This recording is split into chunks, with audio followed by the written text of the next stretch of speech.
Hello, my beautiful souls. Welcome sa ating tarot reading sessions. Keep in mind, general reading po ito. Maaaring mag-resonate, maaaring hindi. Kunin nyo na lang po kung para sa inyo and leave the rest. Maaaring mag-shift na energies or magkabaliktad ang sitwasyon. Kaya kayo na pong bahala kung saan kayo nakalugar sa reading natin. Okay, so let's see.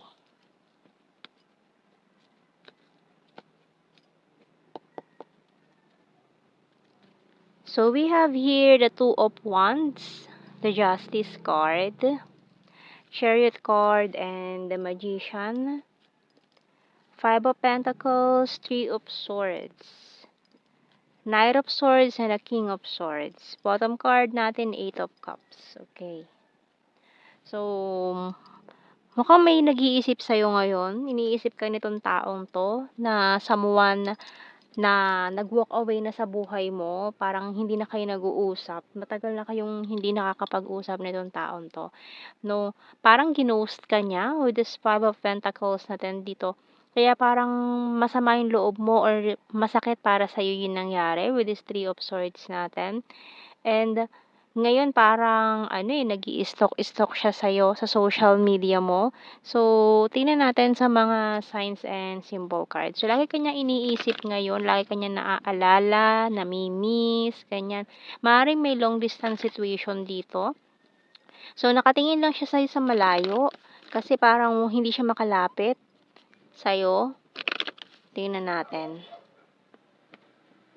So, inaalala ka niya or iniisip niya, kumusta ka na? Anong pinagkakaabala mo? Anong mga pinagagagawa mo ngayon? So, this person is looking for you. Parang searching for you, ganyan. And we have the diamond. So, parang ngayon nakikita niya na yung worth mo, yung value mo na binaliwala niya before. So, we have here the magnet, closed book, telephone, and compass. So, talagang parang hinahatak siya ng magnet na 'to, para talagang, may nagtutulak sa kanya na to do this, para tumawag siya, ganyan. Kasi with this compass parang lahat ng kumbaga lahat ng daan parang no choice, parang pabalik sa'yo lahat, kumbaga hinihila ka nitong magnet na 'to para hinihila siya nitong magnet na 'to para, bumalik sa'yo or kausapin ka ulit. So, we have here the pillow. So, talagang hindi siya makatulog ngayon, hindi siya mapakali kasi gustong-gusto ka niyang kausapin, gusto niya mag-initiate ng conversation. Gusto niya ng tapusin or putulin itong no contact situation niyo. So, mukhang matagal na rin 'tong, hindi kayo nagpapansinan nitong taon 'to, hindi kayo nag-uusap. So, every night hindi talaga 'yan makakatulog, hindi mapakali itong taong 'to. Kaiisip kung anong sasabihin niya, papaano siya makikipag-usap muli sa'yo, papaano siya lalapit. Kasi feeling niya closed book na, parang feeling niya wala na siyang chance na muli ka niyang, makakausap. So, tingnan natin. Pero talagang hindi niya alam kung ano bang meron sa connection niyo, bakit na lang gano'n katindi yung emotions, hindi ka niya makalimutan. Powerful and discipline, letting you go, walking away. So, nag-let go na siya, nag-walk away na siya, Pero hindi niya maintindihan kung bakit gano'n yung nararamdaman niya pa rin hanggang ngayon. Hindi ka niya makalimutan. Parang hindi siya maka-move on from the past. Kahit pa sabihin natin na siya yung umiwas sa'yo, siya yung ng ghost, bigla na lang nawalan parang bula. So, we have here business is business. Pero ngayon nagfo-focus siya sa business niya, Pero kahit na nagfo-focus siya sa business, alam mo yung tipong busy siya, sobrang busy siya, hectic yung schedule niya, talagang hindi matigil or may time pa rin siya na isipin ka, gano'n. So, we have here, this I want you back. And tired and need rest. So, alam mo yun, kahit pagod na siya sa kasusubsob niya sa business niya, sa trabaho niya, or pwedeng this person is in this kind of field na may very powerful, may katungkulan, may parang in authority, ganyan, mataas ang ranggo, may mga rank, ganyan. So, pero parang pagdating sa'yo tiklop siya, no? We have here, honesty is the best policy. So, I want a family with you and I'm so in love with you. So, hanggang ngayon, this person is in love with you still and I want to see you this weekend. So, talagang gustong-gusto niya makita kayo, mag-usap kayo, conversation, calls, ganyan. So, tingnan natin more messages natin dito and talagang everyday mas lalong lumalala yung anxiety niya na parang papaano niya ba sisimulan na muling makipag-ugnayan sa'yo, ganyan. So, yun lagi niya iniisip. I feel you leaving me behind. So, feeling niya kasi parang ikaw na rin yung nag-detach, ganyan.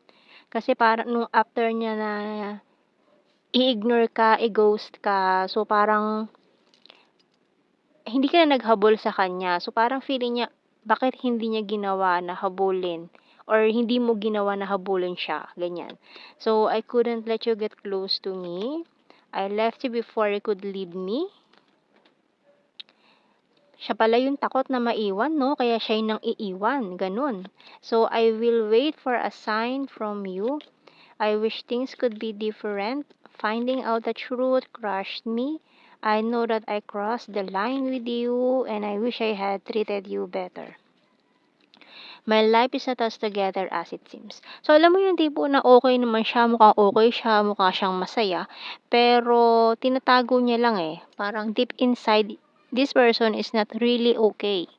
So, tingnan natin sa mga initials. Kuha tayo ng initials natin. Pwedeng initials na pangalan nyo or anything na pwedeng mabuo, connected sa inyo.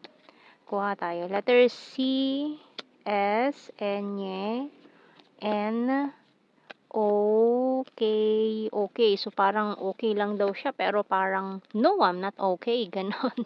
So, we have here IG, pwedeng Instagram, or and Q, H, so maaaring nag-i-stalk siya sa Insta mo, ganyan, Instagram, letter A, U, P, M. Letter E, bottom card natin. Okay, so kuha tayo ng message natin sa ating archangels.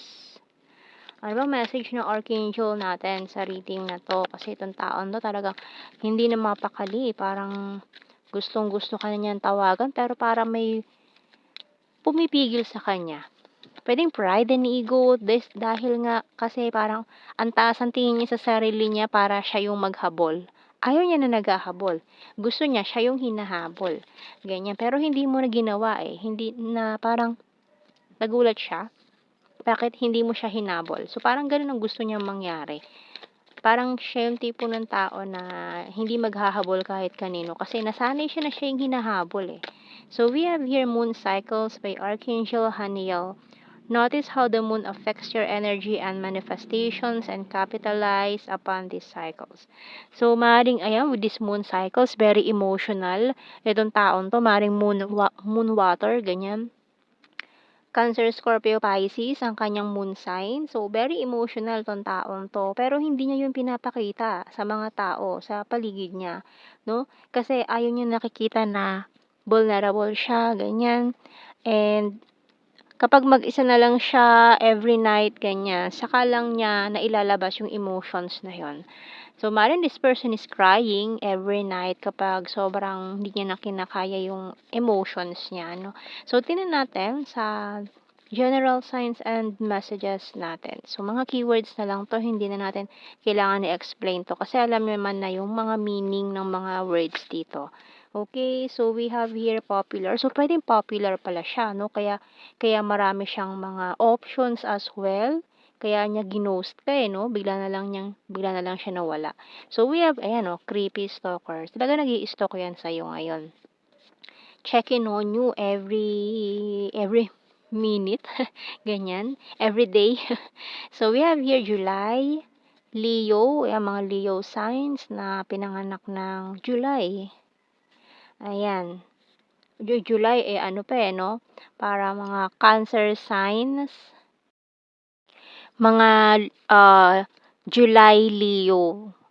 Mga pinanganak ng July 23, ganyan onward. So, pwedeng July Leo siya. So, tinan pa natin. So, we also have your maring soulmates pala kayo. And Scorpio. We also have here amazing birthmark, Animal lover, number 3, crazy for you. Has a dirty sense of humor, party animal. So, parang feeling niya rin eh, no? Parang, nababaliw na ba ako? Bakit ganun? So, this person is feeling crazy kasi parang hindi ka na malis sa isip niya. So, we have here Sagittarius, nag-overthink pa to every night. We have here beautiful and gorgeous. So, yan ang tingin niya sa'yo. Gorgeous and beautiful. We have here September, quiet person, attractive, confusing. So, yan, nako-confuse siya ngayon, no? We have here shy at first, February, logical, nature lover, practical, and sword is air signs, Gemini, Libra, and Aquarius. So, yan ang ating reading, my beautiful souls. Thank you for watching. Take care and God bless. See you in our next reading, guys. Bye-bye.